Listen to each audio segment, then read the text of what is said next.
What historical trends led to the rise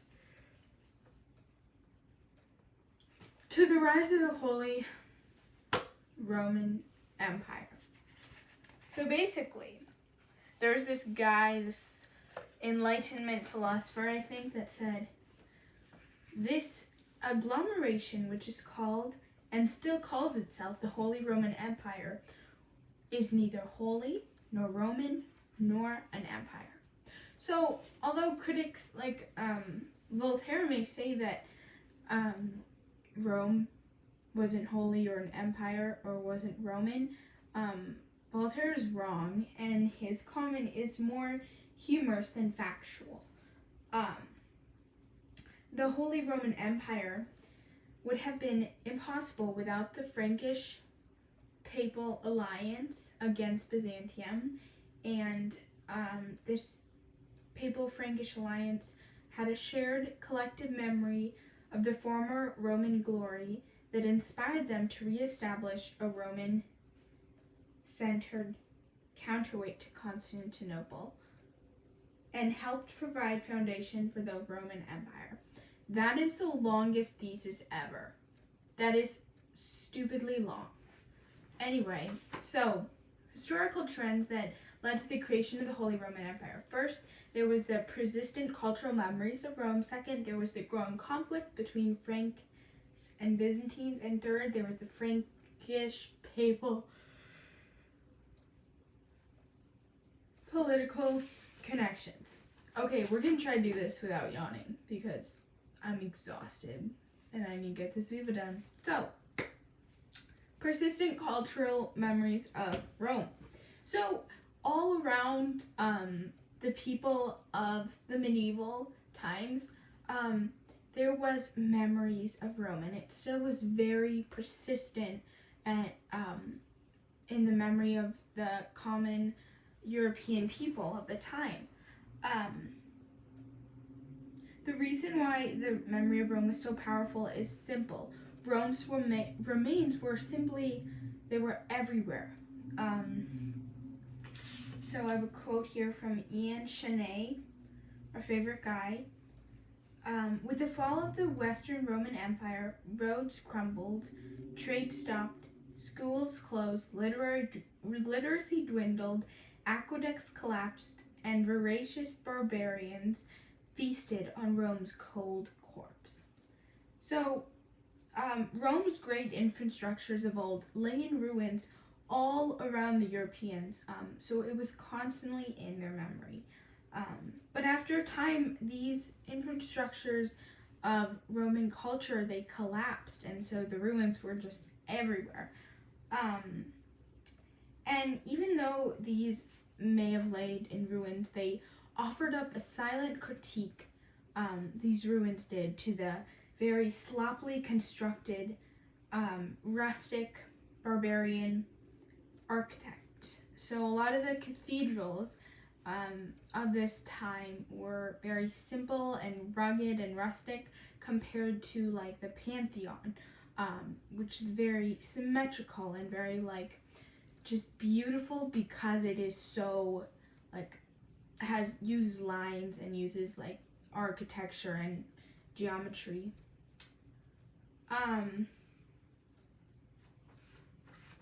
Okay, so Charlemagne looked back at the order and the splendor of the Roman Empire and decided to build his empire on the memories of this empire. The empire needed help, and so Charlemagne looked back into history to see what historical things had worked and tried to implement those in his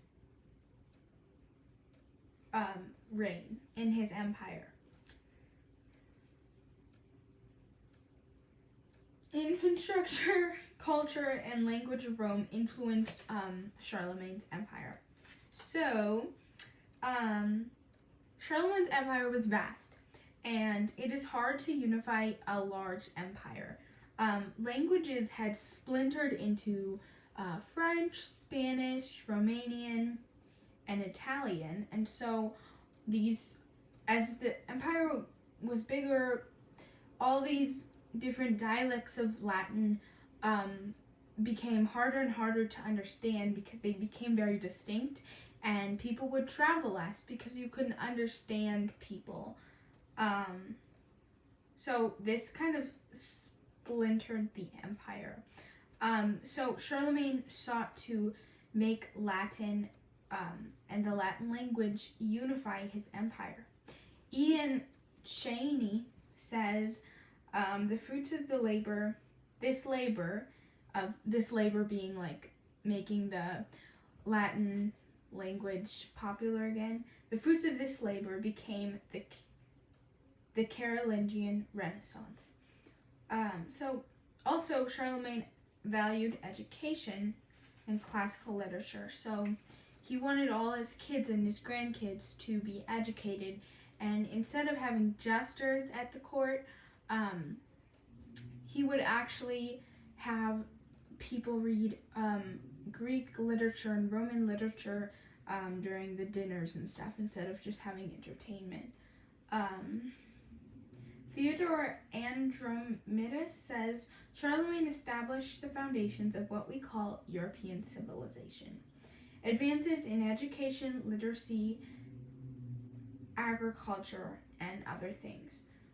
Charlemagne was the first modern Western government to order the construction of great infrastructure projects. He built schools, monasteries, churches, and cities. So Charlemagne was just this powerhouse of bringing back the Roman cultural and linguistic and educational parts of society and tying them into the Frankish kingdom that he ruled. So that's the first point, is that persistent cultural memories of Rome led to the Holy Roman Empire. And secondly, the growing conflict between the Franks and the Byzantines led to the Holy Roman Empire. So, let's talk about those Byzantines, shall we? Byzantium was really shrinking at the point of Charlemagne's rule. Islamic invasion was making it smaller and smaller, and sometimes it would go back, and Byzantines would have more, and then it would shrink again. So they were a mess over there in the east.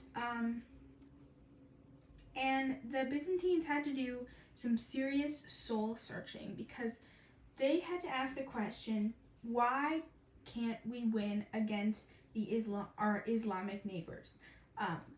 These Byzantines were they were Orthodox Christians, so they should have been able to win if God had really loved them. Yeah, if God had really loved them, it shouldn't have been hard for them to win.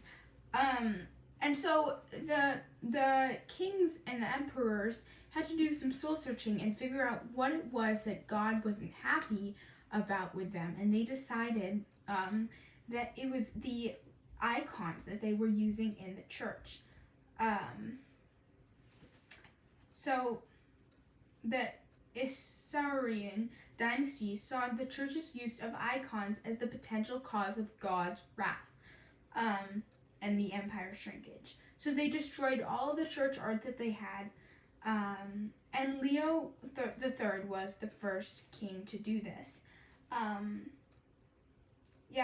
So after Leo the Third came Constantine the Fifth, and during his reigns, the fight of iconoclasm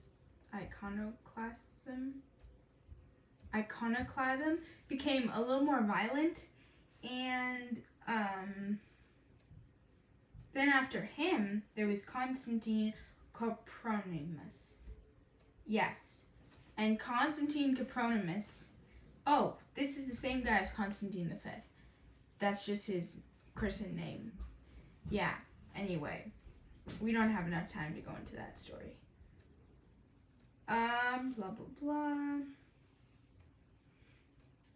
Next emperor was Leo the Fourth, but he died early on, and he left his son, Constantine the Sixth, as the empire. But Constantine the Sixth was like a little baby.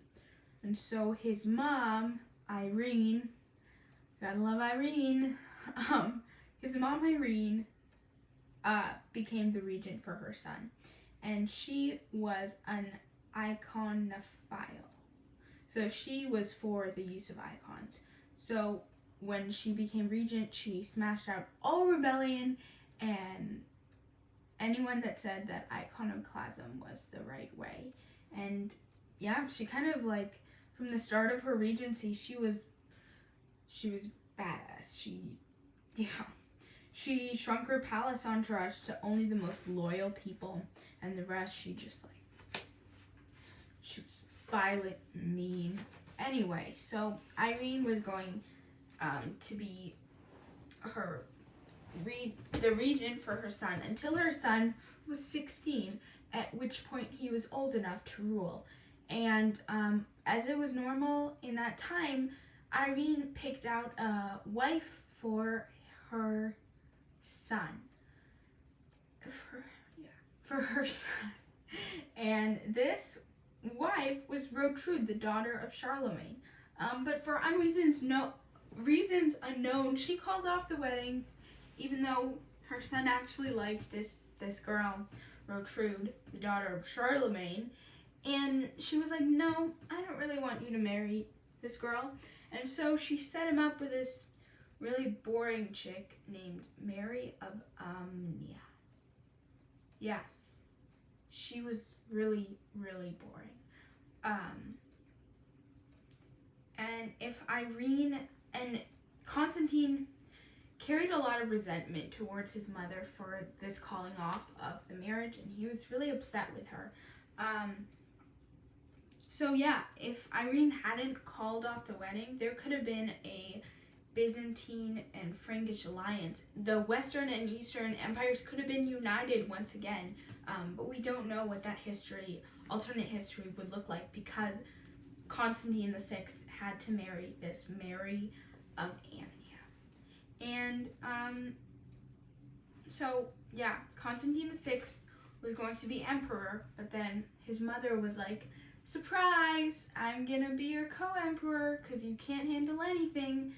And so yeah, Constantine VI was like, Mom, like, let me do my thing, let me rule, get away.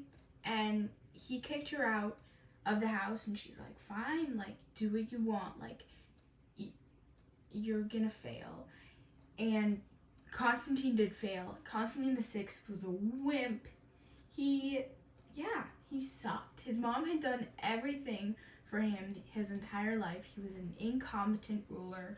He was scared in battle. He's a wimp, like I said. And so, anyway, he called for his mom. He begged her to come back. She's like, fine, but things are going to change around here. And, yeah, as any mother would be, Irene was disappointed in her son, who had amounted to absolutely nothing, who was worthless, and she took action.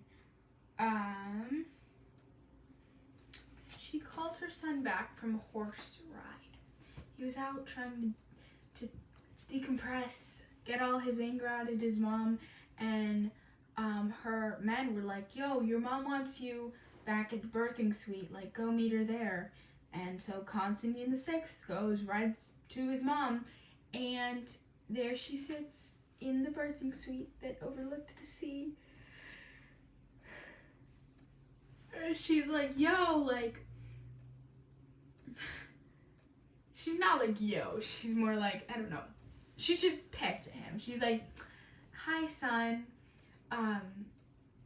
And she gives like a whole motherly speech of how much of a disappointment he is, how incompetent he is, and like basically like, I called you to this birthing suite because I was in a lot of pain when you were born, and you caused me a lot of pain, and I had such great hopes for you, and you amounted to nothing. You are a scumbag, you are incompetent, and I don't even want to call you my son. And so she said all this, and then she was like, I'm going to put you in the same pain that you put me in. And so she She strapped him down to the bed on which she was born. Weird bookends. And she watched as her man pulled his eyes out from his head. She just watched as her son bled out. What a psychopath. Honestly, what a psychopath. So yeah, there was some Frankish-Byzantine conflict. And then lastly, there was the Frankish papal connections. So we're running out of time here, folks. I don't know why I can't talk straight. Okay, sorry. Anyway,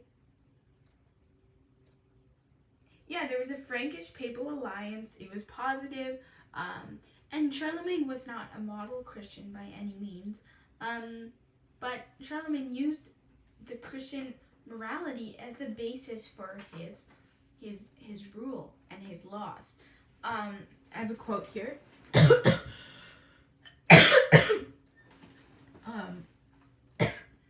It says, "We decree that throughout our whole realm, no one should dare deny his hospitality. His reward will be from God, who said himself, 'And who shall receive one such little child in my name receiveth me.' And again, it was strange, and ye took me in." So Charlemagne's basically quoting the Bible and saying hospitality is really important because that's what the Bible says, and he quotes scripture. So yeah, but Charlemagne wasn't a perfect leader by any means, but he still lived by Christian morality. And during this time of Charlemagne's reign, Lombard attacks on Rome and Charlemagne cemented the papal Frankish alliance.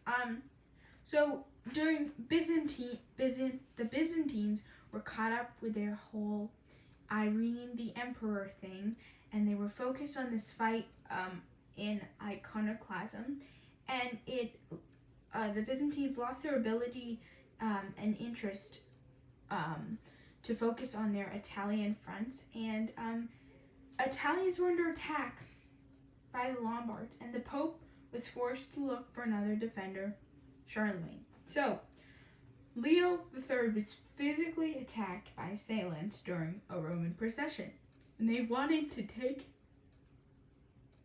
They wanted to take his eyes out of his head, and they wanted to cut off his tongue, but Leo III fled to Charlemagne, who protected him, and Charlemagne went to restore the Roman Church and protect Rome, and Leo, on December 25th, during the consecration of Charlemagne's son, suddenly crowned Charlemagne as emperor. So Leo allied Frankish kings with the papacy, and the alliance's holiness became a central component of the European politics. So there was, from this time forward, a certain holiness with the papal and the kingly alliance between royalty and the Pope. And James Bryce says, Pope Leo and Charlemagne, like their predecessors, held the Roman Empire to be one and indivisible, and proposed by the coronation of Charlemagne not to proclaim a severance of the East and the West. So yeah, this quote shows that this was an empire, so take that, Voltaire.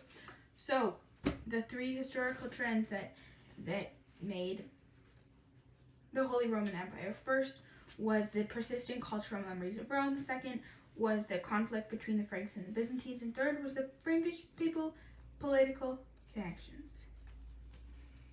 That was the longest FIFA ever. I'm exhausted, so sorry. If you watch this, I will pay you money. Seriously. If you watch the end and you hear this part, I will give you $100. Nobody's gonna get $100.